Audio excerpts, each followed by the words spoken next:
Bapak Ibu saudara terkasih, hari ini kita sedang merayakan Misa Kudus Minggu Biasa ke-19.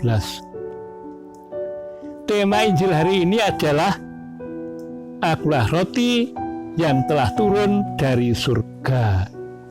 Inilah Injilnya, yaitu Yohanes 6 ayat 41.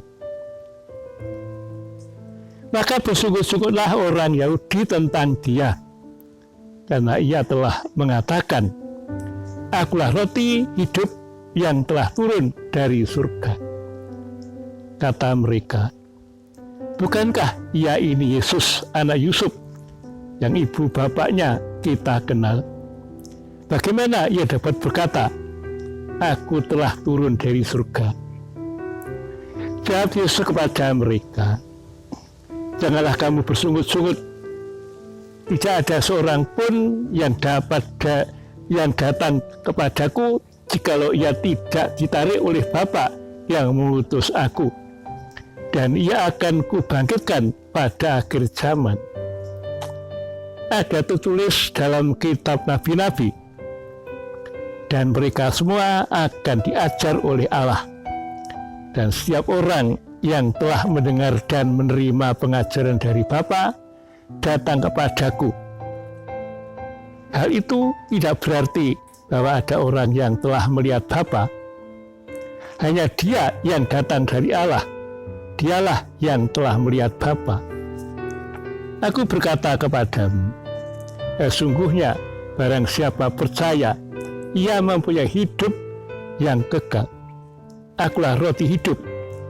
Nenek moyangmu telah makan mana di padang gurun, dan mereka telah mati. Inilah roti yang turun dari surga.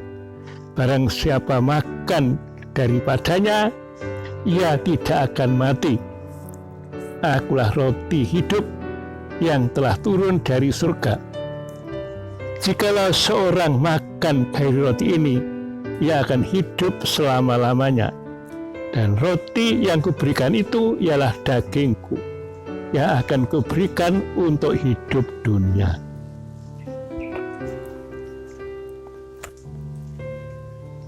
Para saudara terkasih, hari ini kita merenungkan teks Injil di atas, di mana Yesus bersabda bahwa dirinya adalah roti yang telah turun dari surga.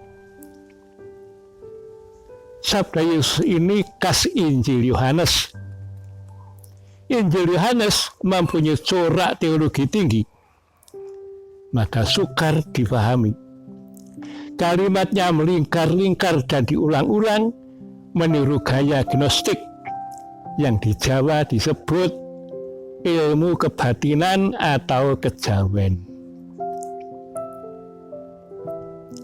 Ketika kita menyambut komuni atau Ekaristi, kita percaya bahwa kita menyambut tubuh dan darah Yesus dalam rupa roti dan anggur. Perubahan roti anggur menjadi tubuh darah Yesus itu berasal dari sabda Yesus dalam perjamuan malam terakhir, yaitu pada hari Kamis Putih. Terdapat pada Injil Yohanes bab 6 ayat 35. Kata Yesus kepada mereka, Akulah roti hidup. Barang siapa datang kepadaku, ia tidak akan lapar lagi. Dan barang siapa percaya kepadaku, ia tidak akan haus lagi.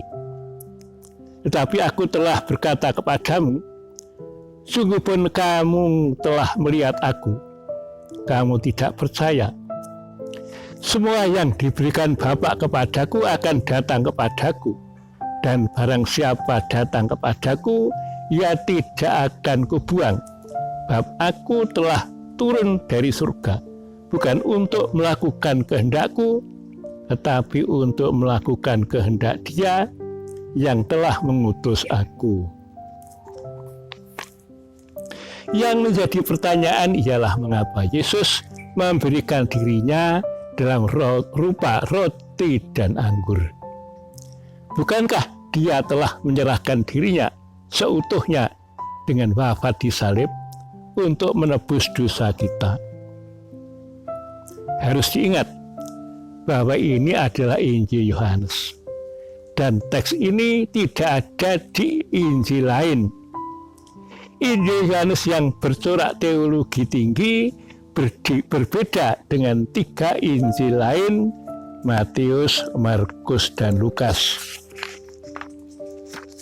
Maka sukarlah memahami Injil Yohanes yang kalimatnya melingkar-lingkar mirip ilmu gnostik, mirip di Jawa ilmu kejawen. Untuk memahami kalimat-kalimat dalam Injil Yohanes perlu mencari konteksnya, yaitu hubungan kejadian itu dengan kejadian-kejadian sebelum dan sesudahnya. Ini disebut konteks Injil. Masih ada konteks-konteks lain, misalnya konteks sejarah, konteks alam, dan lain-lain. Dalam konteks Injil, lihatlah Injil Yohanes bab 6 ayat 1-15. Yesus membuat mukjizat memberi makan roti kepada 5.000 orang. Yesus secara perlahan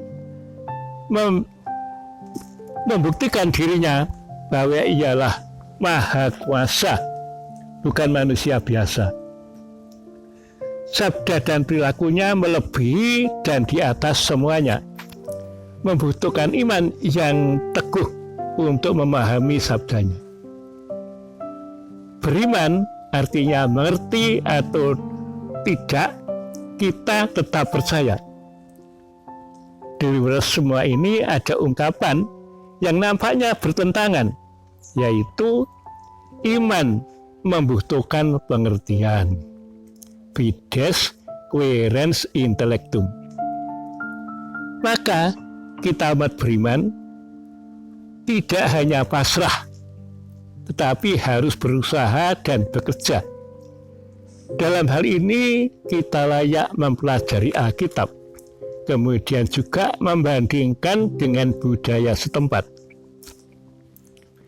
Dalam kitab Perjanjian Lama, sejarahnya Musa bersama umatnya berada di padang gurun dan kelaparan. Allah memberi roti mana. Peristiwanya ini nampaknya menjadi persiapan akan roti hidup yang telah turun dari surga. Maka seperti hanya bangsa terpilih, umat Israel, memperoleh roti mana untuk hidup di dunia ini, kita gereja Allah diberi roti surgawi, yaitu Yesus sendiri, untuk hidup rohani, hidup kekal.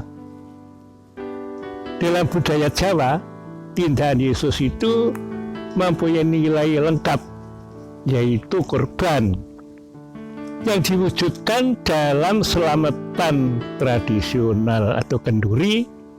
Di situ tuan rumah menghidangkan tumpeng atau buceng, dan lauknya ayam panggang atau ingkung. Tetapi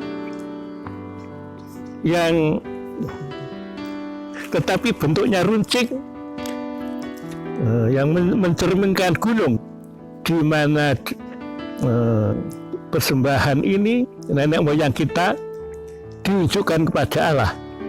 Tentunya tiap daerah berbeda. Di Timur Tengah, makan utamanya adalah roti, lauknya adalah domba atau kambing. Maka Yesus yang mengorbankan diri disebut anak domba Allah. Ketika Yesus merasa bahwa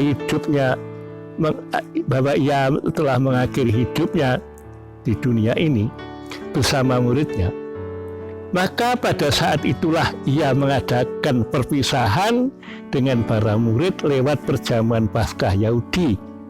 Tetapi ketika sedang makan, Yesus bersabda, "Inilah tubuhku yang diserahkan bagimu, makanlah untuk peringatan akan daku." Demikian juga ketika mengambil anggur, ia bersabda, "Inilah darahku minumlah piala ini untuk peringatan akan daku, untuk kehidupan kekal yang ditumpahkan bagimu dan bagi semua orang demi pengampunan akan daku. Setelah itu 3 hari kemudian Yesus wafat di kayu salib. Maka di kemudian hari para rasul berusaha melestarikan perintah Yesus itu. Sejak saat itu peristiwa ini diulang-ulang dalam sabda Yesus yang utama, yaitu inilah tubuhku dan inilah darahku, disebut dalam bahasa itu konsekrasi, yang artinya adalah pengudusan. Sejak itu dipercaya oleh umat beriman secara rohani dan ilahi, roti dan anggur itu menjadi tubuh dan darah Yesus. Maka yang menerima roti anggur itu percaya telah menerima tubuh dan darah Yesus sendiri, yaitu Yesus sendiri yang telah turun dari surga. Demikianlah makna dari Injil hari ini.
Sungguh tubuh dan